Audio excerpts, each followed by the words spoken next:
The morning broke cold and silent over the mountainous regions of Burkina Faso. A thin mist hung in the air like a translucent veil, wrapping itself around the winding mountain road known as the Gononko route. This stretch of highway had long served as a resting point for truck drivers making their way through the treacherous terrain, a place where weary travelers would stop for hot tea and brief respite before continuing their journeys through the unforgiving landscape. On this particular morning, several trucks were parked close together along the roadside, their drivers engaged in the familiar ritual of preparing for another day on the road. The air was crisp, carrying the scent of eucalyptus from the surrounding forests. Birds chirped in the distance, and everything seemed ordinary, peaceful even, until the wind shifted direction. Aspirik, a veteran truck driver with over 15 years of experience navigating these mountain passes, was the first to notice something amiss. He was a tall, lean man in his mid-40s, with weathered skin that spoke of countless hours spent under the harsh African sun. His hands, calloused from years of gripping steering wheels and loading cargo, froze mid-motion as he brought his teacup to his lips. "Do you smell that?" he asked his fellow driver, Musa, who was standing nearby checking his vehicle's tire pressure. Musa straightened up, his nose wrinkling. "Smells like, I don't know, something organic. Rotting vegetables, maybe?" But Aspirik shook his head slowly, his experienced nose telling him otherwise. "No," he said firmly, his voice dropping to almost a whisper. "This isn't vegetables. This is something else entirely." The smell grew stronger with each passing moment, permeating the morning air with an unmistakable stench that made several drivers cover their noses with their scarves. It was a sickeningly sweet odor, mixed with something metallic and putrid, a smell that triggered primal warnings in the human brain. About 30 meters away sat an old pickup truck that none of the drivers recognized. It was covered with a heavy, weathered tarpaulin that had been secured tightly with thick ropes. Such vehicles were common sights on these roads, usually transporting agricultural goods from rural areas to urban markets. But something about this particular truck seemed wrong. The tarpaulin appeared to be bulging in odd places, creating unnatural shapes beneath its surface. More disturbingly, a dark, viscous liquid was seeping from underneath, forming small pools on the ground that reflected the morning light with an oily sheen. The liquid had the consistency and color of old motor oil mixed with something organic, something that didn't belong on a roadside in the early morning. Initially, Aspirik tried to dismiss his growing unease. Perhaps it was spoiled meat from a butcher's delivery gone wrong. Maybe someone had been transporting animal carcasses and their refrigeration had failed. There were logical explanations, he told himself, but as the stench intensified and the liquid continued to spread across the road surface, forming dark rivulets that seemed to reach out like grasping fingers, his heart began to pound harder in his chest. The other drivers had noticed it too now. They gathered in small clusters, speaking in hushed tones, their morning routines forgotten. Someone suggested it might be a dead animal trapped under the truck. Another driver, trying to lighten the mood with dark humor, joked that it was probably black market meat being transported illegally. A few nervous laughs followed, but the laughter died quickly in the thick, oppressive air. The atmosphere had changed completely. What had been a peaceful morning gathering had transformed into something tense and ominous. The mountains seemed to press down on them, the mist growing thicker, as if nature itself was warning them away from whatever lay beneath that tarpaulin. Aspirik felt his legs moving before his mind had fully decided to act. He set down his teacup, its contents now cold and forgotten. His hands trembled slightly as he approached the mysterious truck, each step feeling heavier than the last. The smell grew overwhelming, making his eyes water and his stomach turn. Behind him, he could hear the other drivers holding their breath, some turning away, unable to face what they somehow knew was coming. The wind picked up slightly, causing the edges of the tarpaulin to flap and reveal glimpses of the shapes beneath. They weren't the regular expected shapes of cargo boxes or produce sacks. These were irregular, disturbing contours that seemed almost organic in nature. The shadows cast by the morning sun made the bulges appear to move, to writhe, creating illusions that made Aspirik's blood run cold. His hand reached out, fingers inches from the tarpaulin's edge. Time seemed to slow down. He could hear his own heartbeat thundering in his ears, could feel the sweat beginning to form on his brow despite the morning chill. Every instinct screamed at him to turn away, to get back in his truck and drive far from this place.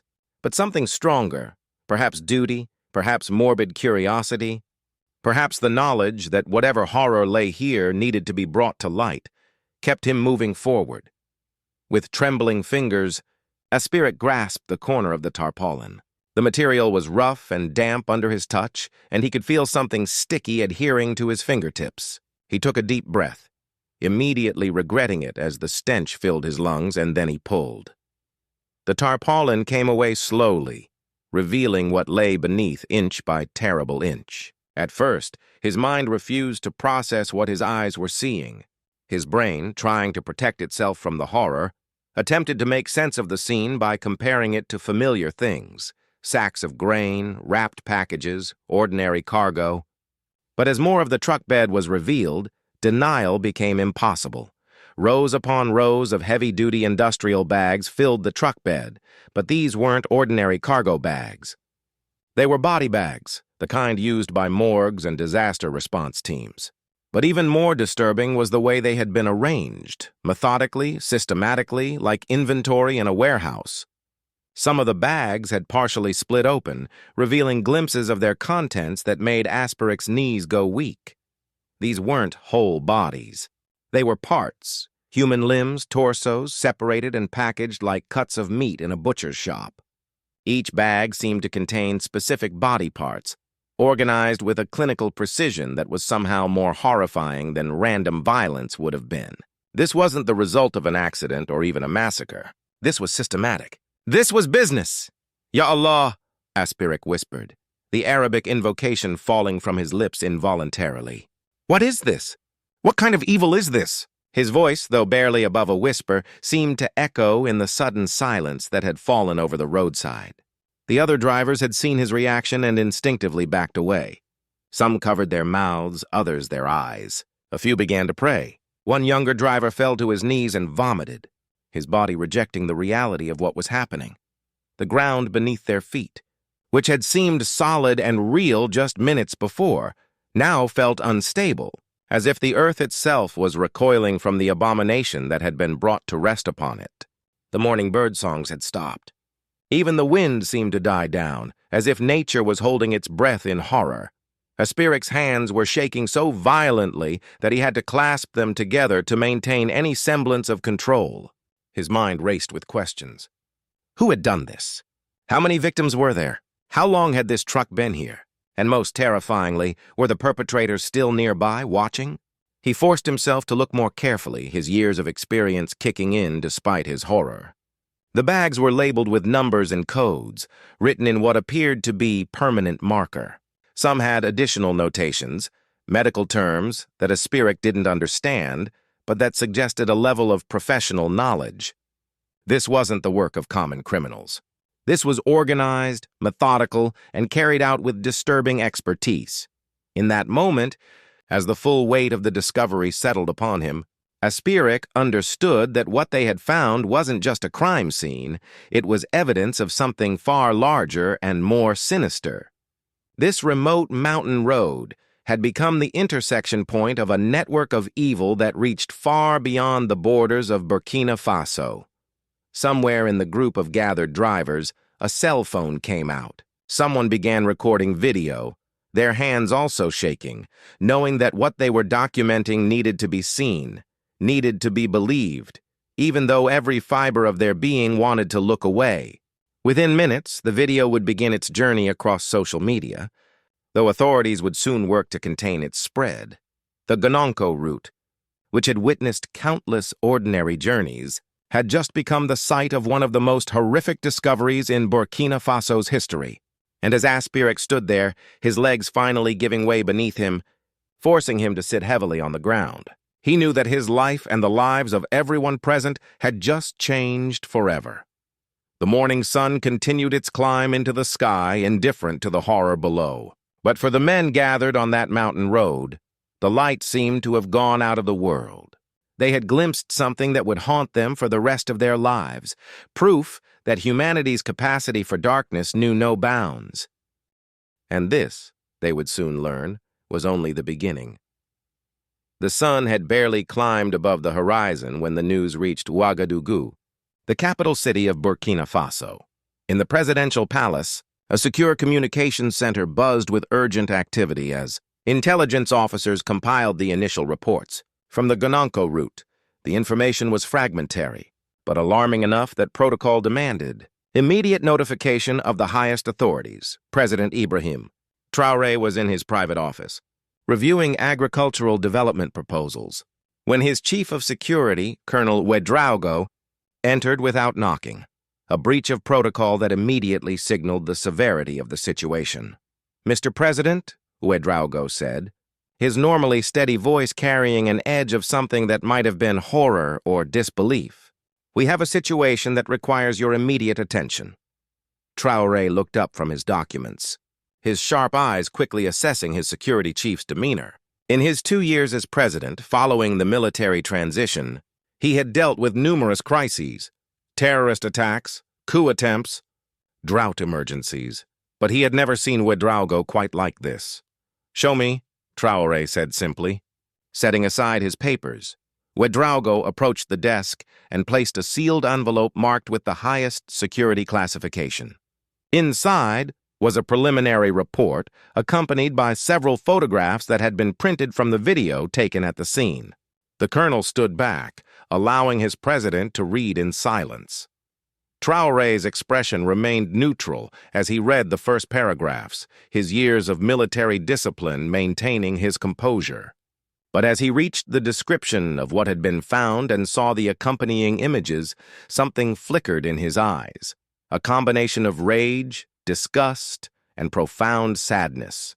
"How many?" he asked quietly, his voice controlled but tense. "We don't know yet, sir. Initial estimates suggest at least 15 to 20 individuals, but forensics will need to examine the remains more thoroughly. The scene is extensive." Traoré set down the report and photographs with deliberate care, as if they were contaminated objects. He stood and walked to the window overlooking the palace gardens, his hands clasped behind his back in the military stance that still came naturally to him despite his civilian role. "Who knows about this?" he asked. "The drivers who discovered it, our local police unit in the region, and now our intelligence division." The police chief wanted to handle it as a standard criminal investigation, but given the scope and implications, "I felt you needed to be informed immediately before any official response was formulated." Traoré nodded, still staring out the window. "You were right to bring this directly to me." "This isn't a standard criminal matter. The organization required, the medical knowledge evident, the systematic nature of the disposal. This is either a sophisticated criminal network or something involving institutional corruption. Possibly both." He turned back to face Ouedraogo, his decision already made. "I'm going there personally." The security chief's eyes widened. "Sir, with respect, that's not advisable. We don't know who is responsible for this, or whether there's any ongoing danger. Let me send our best investigative team—" "No," Traoré interrupted, his voice firm but not harsh. "If I send subordinates, this will become just another investigation that gets buried in bureaucracy and corruption. This level of atrocity requires a response from the highest level. The people need to know that their president doesn't hide in the capital when evil reveals itself in their country." He moved to his desk and pressed a button on his intercom. "Assemble a discreet security detail. I want intelligence officers, not regular military. People who can investigate, not just provide protection. We leave in 20 minutes. Ouedraogo knew better than to argue further. He had served under Traoré long enough to recognize when a decision was final. "I'll make the arrangements. But, sir, I strongly recommend we keep this as low profile as possible. No official convoy, no advance notice to local authorities. If there is institutional involvement as you suspect, we can't risk alerting anyone who might try to destroy evidence or flee." "Agreed," Traoré said, already moving toward his private quarters to change into more practical clothing. "Civilian vehicles, minimal escort, maximum discretion. And Ouedraogo, I want your best forensics people ready to deploy immediately after we've secured the scene. Whatever happened on that mountain, we're going to understand it completely. Every detail, every connection. No matter where the investigation leads."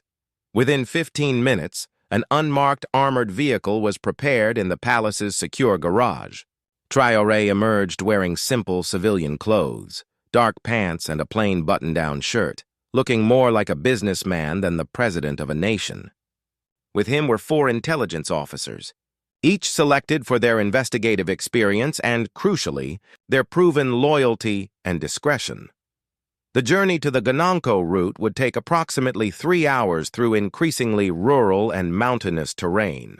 As the vehicle pulled out of the palace compound, Traoré sat in silence, his mind already working through the implications of what they were driving toward. He had spent his entire adult life in service to Burkina Faso, first as a military officer fighting against extremist groups in the Sahel region, then as a leader in the transitional government working to stabilize the country after years of political turmoil. He had seen death before, combat deaths, civilian casualties from terrorist attacks, the grinding poverty that killed slowly and quietly. But this was different. This wasn't death from war or poverty or even violent crime. This was industrialized inhumanity, the reduction of human beings to commodities. The systematic nature of it suggested planning, resources, and connections that went beyond typical criminal activity. This was organ trafficking, human trafficking, or perhaps something even worse. And it was happening in his country, on his watch. As they drove through the outskirts of Ouagadougou and into the countryside, Traoré's thoughts turned to the drivers who had made the discovery. He knew from the report that a man named Aspirik had been the one to actually pull back the tarpaulin. That took courage, or perhaps just a sense of duty that overrode natural fear. Either way, these ordinary citizens had stumbled into something that might put them in danger. He made a mental note to ensure they would be protected. The landscape gradually changed as they climbed into the mountainous regions. The fertile plains gave way to rocky hillsides dotted with hardy trees and scrub vegetation. The road became narrower and more winding, requiring the driver's full attention. In other circumstances, Traoré might have appreciated the natural beauty of this region, the way the morning mist clung to the valleys, the play of light and shadow on the mountain slopes. But today, all he could think about was what awaited them at their destination. One of the intelligence officers, Captain Ibrahim, broke the silence. "Sir, we've been monitoring communications from the area. The local police have established a perimeter, but we've instructed them not to approach the vehicle until our arrival. They're keeping the truck drivers contained as witnesses, though one of them, the one named Aspirik, is apparently in shock." Traoré nodded. "Good. When we arrive, I want you and Lieutenant Sawadogo to begin preliminary interviews with the witnesses while I examine the scene. Document everything they remember, every detail, no matter how insignificant it might seem. Times, descriptions, any vehicles they might have seen in the area before the discovery, any unusual activity in recent days." "Yes, sir," Ibrahim replied. Making notes on a tablet, as they neared the location, Traoré could see increased police presence along the road. Officers had established checkpoints to prevent civilian traffic from entering the area, though the remote nature of the location meant there were few travelers to redirect. The vehicle slowed as they approached the final checkpoint, where a nervous young police officer carefully examined their credentials before waving them through. Finally, they rounded a bend in the road and the scene came into view. Even from a distance, Traoré could see the cluster of trucks and the tarpaulin-covered pickup that sat apart from the others, like a diseased thing that the healthy vehicles instinctively avoided. A group of men, the truck drivers, sat or stood at various distances, some with their heads in their hands, others staring blankly at nothing. The vehicle came to a stop about 20 meters from the suspicious truck. Traoré stepped out and immediately the smell hit him, that distinctive, terrible odor of decomposition and something else, something chemical and wrong. Several of the truck drivers looked up as he approached, and he saw the recognition dawn in their eyes. Despite his civilian clothes, despite the unmarked vehicle, they knew who he was. In a country as small as Burkina Faso, the president's face was well known, especially to these men who spent their lives on the nation's roads. One of the drivers, a tall man with haunted eyes whom Traoré immediately identified as Aspirik, tried to stand, but his legs seemed unable to support him. He remained seated on a large stone, his whole body trembling. "Which of you made the discovery?" Traoré asked, his voice carrying clearly in the mountain air. "I did, sir," a spirit managed to say, his voice hoarse. I'm the one who pulled back the tarpaulin." Traoré walked over to him and placed a hand on his shoulder, a gesture of solidarity and reassurance. "You did the right thing. I know it was difficult, terrifying even, but you did the right thing. Sometimes ordinary people are called upon to do extraordinary things, and you answered that call." Tears began streaming down a spirit's weathered face. "I wish I hadn't looked. I wish I could unsee it, but I'm glad I called the police. Someone needs to answer for this." "Someone will," Traoré promised, his voice carrying absolute conviction. "I give you my word as president and as a fellow citizen of this country.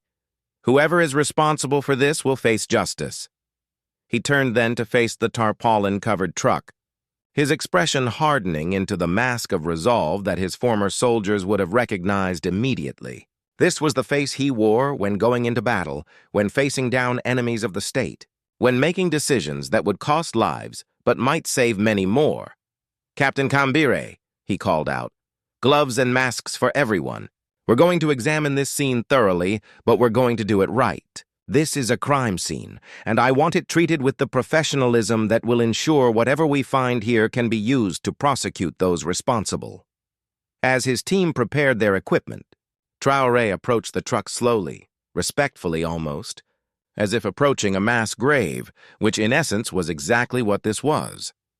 The flies that had begun to gather buzzed angrily at the disturbance. The dark liquid pooling beneath the truck bed had partially dried in the morning sun, forming a sticky, viscous substance that caught the light in an oily sheen.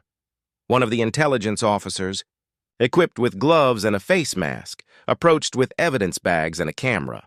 "Sir, allow me to document the scene before you examine it." "Do it quickly," Traoré ordered, "but thoroughly. I want photographs of everything. The positioning of the tarpaulin, the pooling liquids, the rope configuration, the license plate, everything about this vehicle and its surroundings." As the photographer worked, Traoré stood motionless, his mind already racing ahead to the investigation that would follow. This wasn't random violence. This wasn't even typical organized crime. The scale of it, the systematic nature, the medical precision suggested in the preliminary reports, this was something that required resources, expertise, and most troubling of all, some level of institutional protection. Finally, the photographer stepped back and nodded. "Scene documented, sir."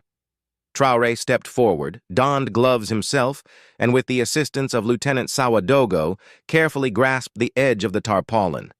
He paused for a moment, a brief second of human hesitation before confronting inhumanity, and then pulled.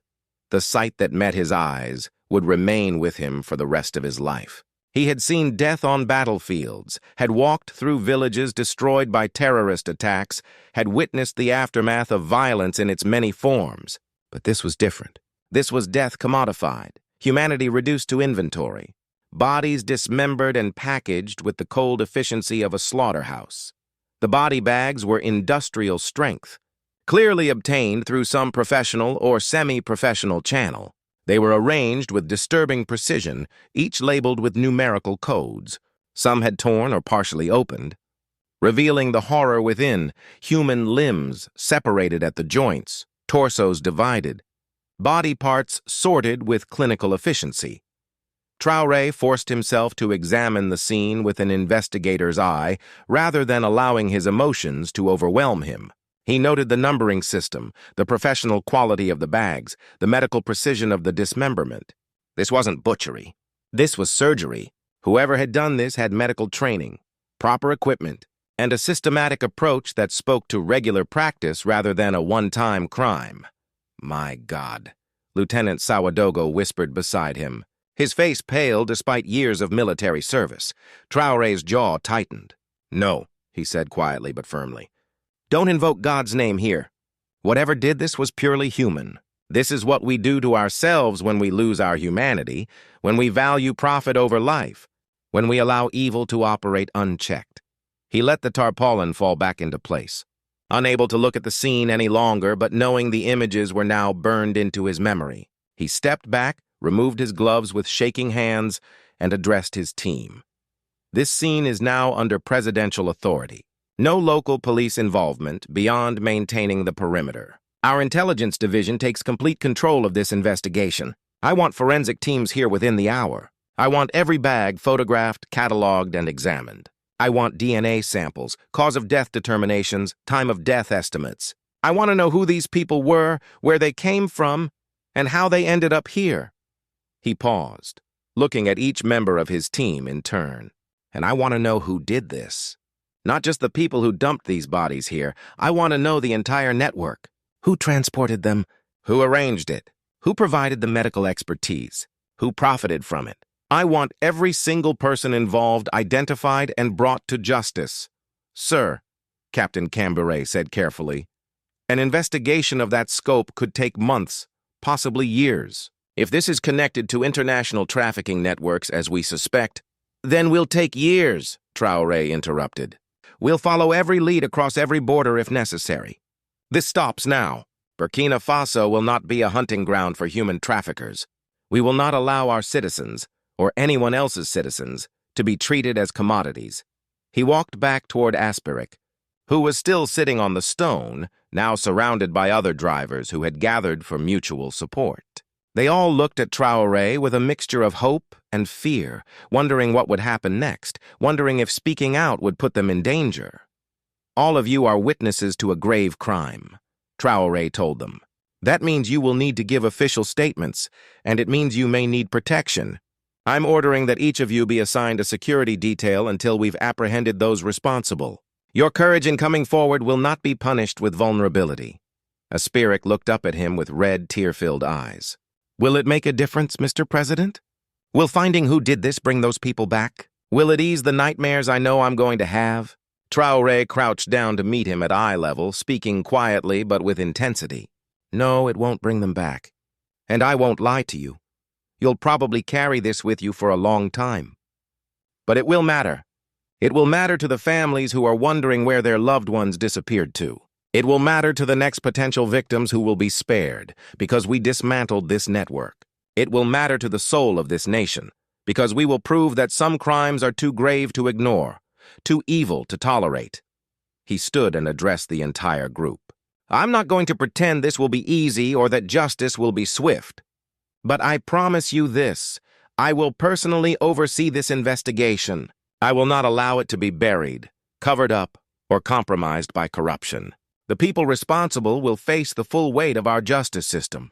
As medical teams began arriving and setting up their equipment, Traoré made one more circuit of the scene, this time paying attention to details beyond the truck itself. He noticed the tire tracks, relatively fresh, leading off the main road onto a barely visible trail that disappeared into the forest. He noted the positioning of the truck, the way it had been partially hidden from the main road by a curve and a cluster of rocks, suggesting the dumpers had some knowledge of the area. Captain, he called to Traoré, I want that trail followed and mapped. Carefully, there may be evidence along its length. Use drones if necessary, but I want to know where it goes and whether there are any structures or other significant locations along its path. As the sun climbed higher and the forensic teams began their grim work, Traoré finally allowed himself a moment of reaction. He walked a short distance away, out of sight of the others, and leaned against a large boulder. His hands were shaking, not from fear but from rage. Rage at the perpetrators, certainly, but also rage at himself and his government for not knowing this was happening, for not preventing it. He had promised when taking office that he would protect the people of Burkina Faso, that he would root out corruption and bring security to a nation that had known too much chaos. And here, on a mountain road in his own country, was evidence that he had failed in the most fundamental way possible. People had been murdered, desecrated, treated as nothing more than raw materials for some ghastly trade, and it had happened while he sat in his comfortable office in Ouagadougou. Never again, he whispered to himself, a vow made in the sight of the mountains and the morning sun. This ends now. When he returned to where his team was working, his moment of vulnerability had passed, replaced by the steely determination that characterized his leadership.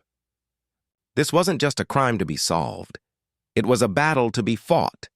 And Ibrahim Traoré had never walked away from a battle in his life. The investigation had begun, and it would lead them into darkness deeper than anyone yet imagined. But it would also reveal the capacity for courage, justice, and human dignity that could shine even in the darkest places. The Gononko route would never be the same, but neither would Burkina Faso. The forensic team worked through the afternoon with methodical precision, their white protective suits creating an almost surreal contrast against the natural browns and greens of the mountain landscape.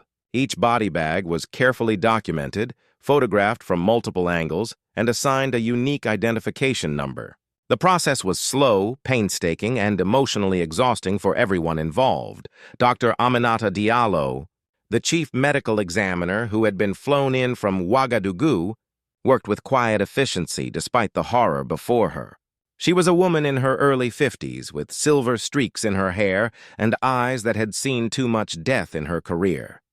But even she, with decades of experience examining bodies from accident scenes and crime scenes, found herself struggling with the clinical detachment her profession required. "President Traoré," she called out, her voice steady despite her inner turmoil. "You need to see this." Traoré had been conferring with Captain Ibrahim about security protocols when he heard the summons. He approached the examination area where Dr. Diallo stood over one of the opened body bags, a tablet in her gloved hands displaying photographs and notes. "What have you found?" he asked. "The dismemberment wasn't done by amateurs," she began, her professional tone unable to completely mask her disgust. "These cuts were made with surgical precision. Whoever did this had medical training, significant training. They knew exactly where to cut, how to separate joints, how to preserve certain tissues. This wasn't butchery. This was—" She paused, searching for the right word. "Harvesting." The word hung in the air like a curse. Traoré felt his stomach turn, but he maintained his composure. "Organ trafficking? That would be my preliminary assessment, yes. But there's more." She pulled up images on her tablet, showing close-up photographs of incision marks. These bodies show evidence of being kept alive, at least initially, during the extraction process. The bruising patterns, the inflammation around certain wounds, the way the blood pooled, these people didn't die quickly. They suffered. Traoré closed his eyes briefly, offering a silent prayer for the victims. "How many have you identified so far?" "We've examined 12 body bags completely. Based on the body parts we've cataloged, we estimate at least 16 to 18 different individuals, mostly young adults, both male and female. The condition of the remains suggests they died within the past week, possibly less. Can you extract DNA for identification?" "Yes, we're collecting samples now." "But Mr. President—" Dr. Diallo hesitated, something in her expression suggesting she had more difficult news to deliver. "Several of these victims show signs of having been held captive for extended periods before death. Malnutrition, restraint marks on wrists and ankles, evidence of repeated injections. This wasn't a sudden crime of opportunity. These people were held, probably kept alive deliberately while organs were harvested over time. The implications crashed over Traoré like a wave. This wasn't just murder. This wasn't even just organ trafficking. This was systematic torture and exploitation on a scale that required infrastructure, holding facilities, medical equipment, staff, supply chains. This was an organized operation that had been running for who knew how long. "Captain Ibrahim!" Traoré called out, his voice sharp with urgency. "I want every missing persons report from the past 6 months compiled and cross-referenced with Dr. Diallo's findings. Expand the search to neighboring countries if necessary. And I want surveillance on every private medical clinic within 100 kilometers of this location." As the investigation continued, one of the intelligence officers emerged from examining the truck itself. Lieutenant Sawadogo approached with evidence bags containing several items recovered from the vehicle. "Sir, we found a mobile phone hidden under one of the bags. It's damaged but still functional. And this," he held up a plastic card in an evidence bag, "was tucked into the same location."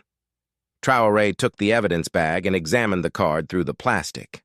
It was a simple white cardstock with printed text, Project D47 in bold letters, followed by a series of numbers that appeared to be some kind of reference code. Project D47, Traoré murmured, his investigator's instincts immediately recognizing this as a significant clue. This wasn't random. This was part of something organized, something with a name, a structure, probably multiple operations. There's more, sir, Lieutenant Sawadogo continued. The phone has a locked folder, but our tech specialist managed to access it. It contains photographs, shipping manifests, and what appears to be a contact list with international phone numbers, some with French country codes, others from West African nations. This was the break they needed. A paper trail, communication records, evidence of a network rather than just an isolated crime. Traoré felt a grim satisfaction. The perpetrators had made a mistake, left evidence behind in their haste or arrogance. I want that phone analyzed by our best cybersecurity team, Traoré ordered. Every file recovered, every contact traced, every communication decoded. And I want it done quickly but thoroughly. We can't risk losing data through rushed extraction. As evening approached, the mountain air grew cooler, and portable lights were set up around the crime scene. The work continued, but Traoré knew they needed to expand the investigation beyond this single location. The trail mentioned in the initial reports, the one leading into the forest, demanded exploration. He gathered his core team, Captain Ibrahim, Lieutenant Sawadogo, and 2 Special Forces operatives who had been part of his personal security detail for years. We're going to follow that trail, he announced. Not tonight, we'll wait for proper daylight and bring additional support. But tomorrow, first light, we track wherever it leads. Aspirik, who had been moved to a police vehicle where he could rest but remain available for questioning, suddenly called out. Mr. President! I just remembered something. Traoré walked over quickly. What is it? The night before I found the truck, Aspirik said, his eyes distant as he recalled the memory. I was parked here, sleeping in my cab. I heard vehicles, multiple vehicles, driving past. It was unusual because not many people use this road at night. I didn't think much of it at the time, but now there were 3 vehicles. One was white, like a van or small truck. The other 2 were dark SUVs. They drove past slowly, like they were being careful or looking for something. What time was this? Captain Ibrahim asked, taking notes. Maybe 2 or 3 in the morning. I remember because I checked my phone when the noise woke me up. Did you see any of the drivers? Any identifying features of the vehicles? Aspirik shook his head. It was too dark and I was still half asleep. But I remember one thing. When the middle vehicle passed, I heard voices. They were speaking and the language, it wasn't Maori or French. It sounded like maybe English or something European. The accent was definitely foreign. This detail sent a chill through Traoré. International involvement. Foreign actors participating in crimes against Burkinabe citizens on Burkinabe soil. The scope of this conspiracy was expanding with every piece of evidence. You've done well, Aspirik, Traoré said warmly. That information could be crucial. We'll have a sketch artist work with you tomorrow to create renderings of the vehicles as you remember them. As night fully descended on the Gononko route, temporary command post had been established in a large tent near the crime scene. Inside, Traoré sat with his core investigative team, reviewing everything they had learned so far. A whiteboard had been set up, covered with photographs, notes, and a growing web of connections drawn in marker. Let's summarize what we know, Traoré said, standing before the board like a general planning a military campaign, which, in a sense, was exactly what this was. We have at least 16 to 18 victims all killed within the past week. The dismemberment and organ harvesting suggests medical professionals with significant expertise. We have evidence of a systematic operation called Project D47. We have international communications, possible foreign involvement, and witnesses reporting multiple vehicles arriving at night. He paused, looking at each team member. What we don't know yet is the full scope of the network, who's running it, where the organs are being sent, and whether there are other locations like this. But we're going to find out. Dr. Diallo entered the tent, looking exhausted but carrying a folder. Preliminary DNA results are being processed, but I found something else. Several of the victims have identification marks, tattoos, surgical scars, dental work that suggests they received medical care at specific facilities. If we can cross-reference these marks with medical records, do it, Traoré ordered. Captain Cambire, coordinate with all hospitals and clinics in the region. I want their patient records from the past year reviewed for any matches with our victims' identifying characteristics. The captain nodded but hesitated. Sir, that's going to require cooperation from medical administrators. If any of them are involved in this operation, then we'll find out who resists cooperation, Traoré finished grimly. Sometimes the best way to identify the guilty is to see who tries hardest to avoid scrutiny. Late into the night, while most of the team tried to rest, Traoré remained in the command tent, studying the evidence. The mobile phone recovered from the truck had yielded a treasure trove of information. The contacts included numbers registered to medical supply companies, pharmaceutical distributors, and several individuals whose online profiles suggested connections to private hospitals and international medical organizations. One name appeared repeatedly in the communications: Dr. Moriba Konate. Traoré recognized the name immediately. Konate was a senior official in Burkina Faso's Ministry of Health, a respected figure who had been involved in drafting legislation against illegal organ trafficking just the year before. The irony was bitter and damning. The architect of the law against organ trafficking is potentially running an organ trafficking ring, Traoré muttered to himself. The audacity. The corruption. The betrayal. He called Captain Cambire, who had been resting in an adjacent tent. We need to bring in Dr. Moriba Konate for questioning. But carefully, if he's involved, we can't risk alerting him to what we know. Make it seem routine related to his official position. And put surveillance on him immediately. I want to know everyone he talks to. Everywhere he goes. The investigation was accelerating now, pieces falling into place with terrible clarity. But Traoré knew they were still only seeing part of the picture. Somewhere out there were holding facilities where victims were kept. Somewhere were the clients purchasing the harvested organs. Somewhere were the international connections that made this horrific trade possible. As dawn approached on his second day at the crime scene, Traoré stepped outside the tent and looked toward the forest trail they would explore in a few hours. The morning mist was beginning to form again, creating ghostly shapes among the trees. Out there, somewhere in that wilderness, were more answers. And he would find them. Behind him, the crime scene lights still burned, illuminating the ongoing forensic work.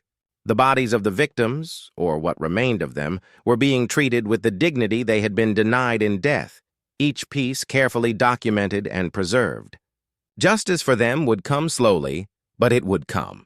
Traoré had made that promise, and he intended to keep it. The sun began to rise, painting the eastern sky in shades of orange and gold. A new day was beginning, but the darkness of what they had discovered would not be easily dispelled. The investigation into Project D47 was just beginning, and it would lead them into corners of human depravity that none of them could yet imagine. But Ibrahim Traoré had faced darkness before, both on battlefields and in political struggles. He had learned that evil thrives in silence and shadow, but withers when exposed to the light of truth and justice. And he was determined to shine that light into every corner of this conspiracy, no matter how powerful the people involved, no matter how far the trail led. The mountain morning was cold, but the fire of righteous anger burning in his chest kept him warm. Today they would follow the trail into the forest. Tomorrow they would begin making arrests. And soon, very soon, the perpetrators of these crimes would learn that in Burkina Faso, under his leadership, there would be no sanctuary for those who trafficked in human suffering.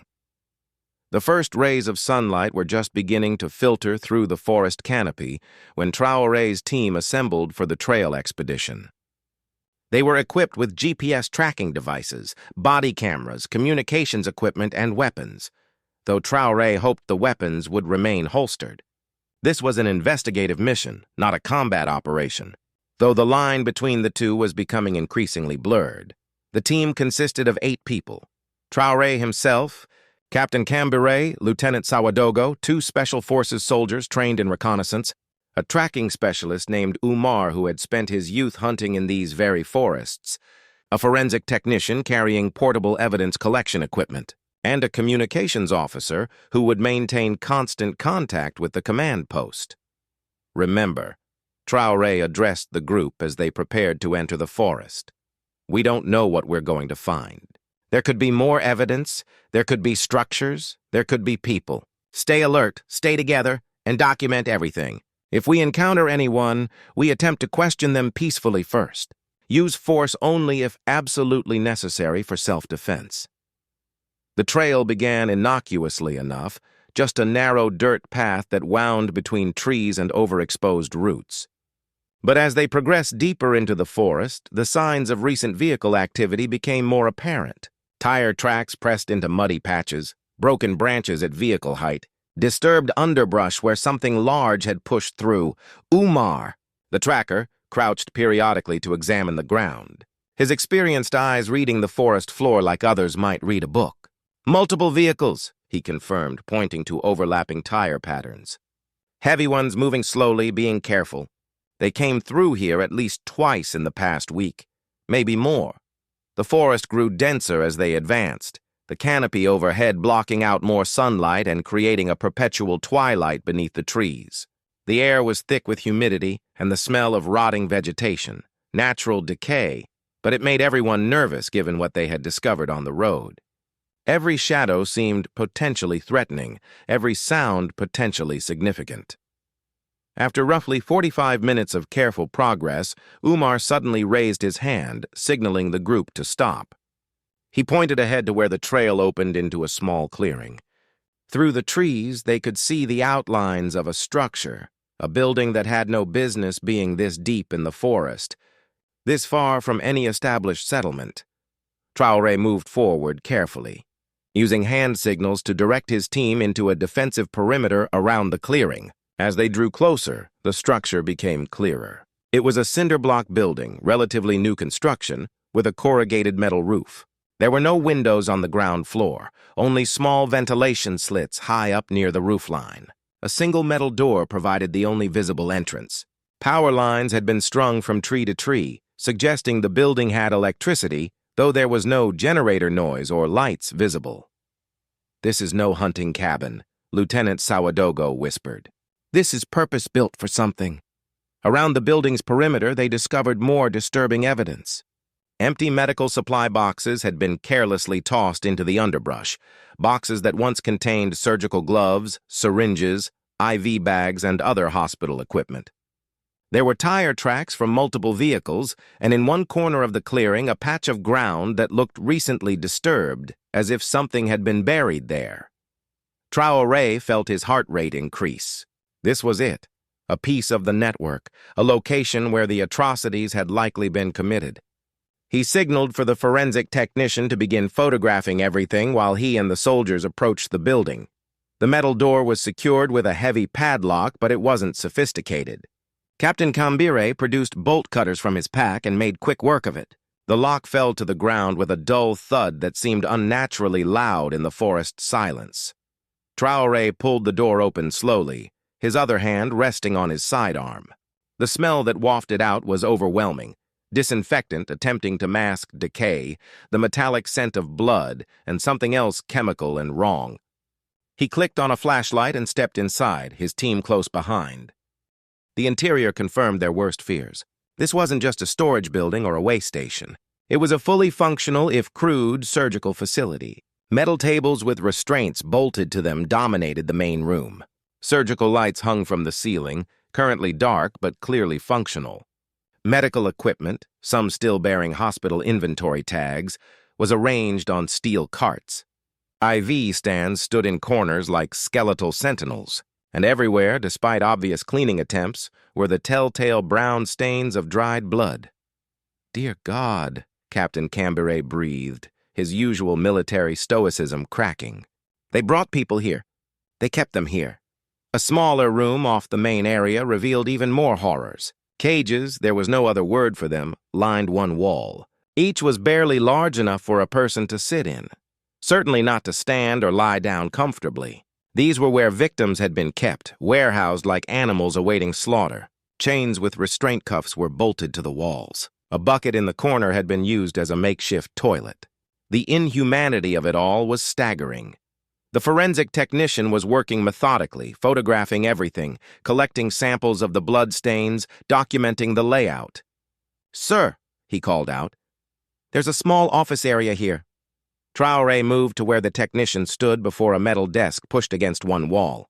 On it were papers, shipping manifests, medical records with names and vital statistics, and most damningly, a ledger detailing transactions. Each entry listed a date, a code number presumably corresponding to a victim, organs extracted, and payment amounts in multiple currencies, West African CFA francs, US dollars, and euros. They kept records, Lieutenant Sawadogo said incredulously. They documented their crimes like it was legitimate business. Criminals always think they're too smart to get caught, Traoré replied, carefully examining the ledger. And their arrogance becomes their downfall. This ledger is going to lead us to everyone involved, suppliers, buyers, accomplices. Every name, every transaction.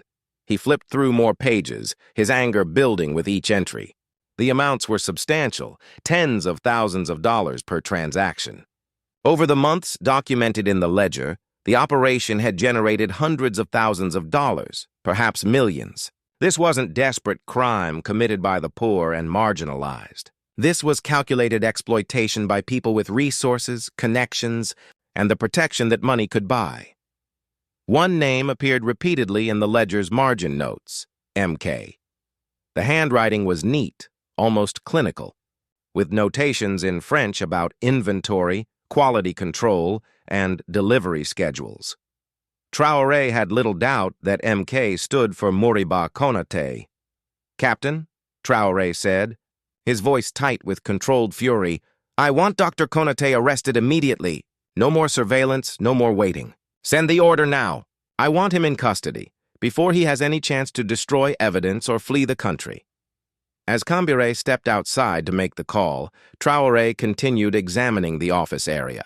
He found a laptop computer hidden in a locked drawer, the lock easily forced open with a knife.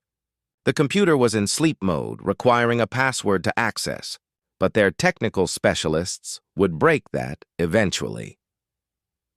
More concerning was what they found in the back of the facility, a cold storage unit, essentially a large refrigerator, still running on generator power that kicked on automatically. Inside were medical containers marked with biohazard symbols, some filled with ice and sealed bags containing what appeared to be preserved biological tissue. These were organs awaiting transport, evidence of crimes that had already been completed, lives that had already been taken. "We need to preserve all of this exactly as we found it," Traoré ordered. "This entire building is evidence. I want guards posted here around the clock, forensic teams brought in to process every inch of this place. And I want that generator kept running to preserve what's in the cold storage until we can properly document and transfer it." As they prepared to leave, having documented the initial discovery and secured the site, Umar called out from the edge of the clearing. "Mr. President, there's another trail here leading deeper into the forest. And I found something." Traoré joined him and saw what had caught the tracker's attention. Partially buried in the undergrowth was a plastic identification card, the kind issued to healthcare workers. It was dirty and water-damaged, but the photograph and name were still legible. Dr. Philippe Arnaud, followed by French text indicating he was a surgeon licensed in Lyon, France. The international connection was now undeniable. Foreign medical professionals were not just purchasing organs, they were participating directly in the extraction process, coming to Burkina Faso to practice their dark art, away from the oversight and regulations of their home countries. "This goes deeper than we thought," Traoré said quietly. "This isn't just local corruption. This is an international network using our country as a base of operations because they thought we were too weak, too poor, too disorganized to stop them." He looked back at the building, at this monument to human cruelty hidden in the forest, and felt his resolve harden into something unbreakable. They chose wrong. They underestimated us. And they're going to learn that Burkina Faso, small as we may be, will not tolerate being used as a killing ground for international criminals. The team began their return journey through the forest, but Traoré's mind was already racing ahead. They had found a facility, evidence of international involvement, and a direct connection to a government official. The next steps would be arrests, interrogations, and the dismantling of the entire network. It wouldn't be easy. Powerful people were implicated, international interests were at stake, and there would be pressure to minimize the scandal. But Ibrahim Traoré had not come this far by backing down from powerful interests. He had not survived military coups and political upheaval by being cautious when boldness was required. This was a moment that would define his presidency, define his nation's character, and potentially inspire other African countries to take similar stands against human trafficking. As they emerged from the forest back onto the Gononko route, the sunlight seemed brighter, more hopeful. The crime scene below was still active with forensic personnel. But now they had more than just victims. They had evidence of perpetrators, evidence of networks, evidence that would lead to justice. Aspirik was standing near the command tent, watching their return. When he saw Traoré's face, he knew they had found something significant. "Did you find them, sir? The people who did this?" Traoré paused before answering. "Not the people themselves, not yet. But we found where they worked, how they operated, and evidence that will lead us to every single one of them. Your discovery, Aspirik, has opened a door. Now we're going to walk through it and bring justice for all the victims." The driver's eyes filled with tears again, but this time they seemed different. Not tears of trauma, but of hope, of belief that maybe, just maybe, some good could come from the horror he had witnessed. "Thank you, Mr. President. Thank you for caring enough to come here yourself. Thank you for having the courage to look when you could have driven away," Traoré replied. "Heroes aren't always soldiers or politicians. Sometimes they're just truck drivers who refuse to ignore evil when they encounter it."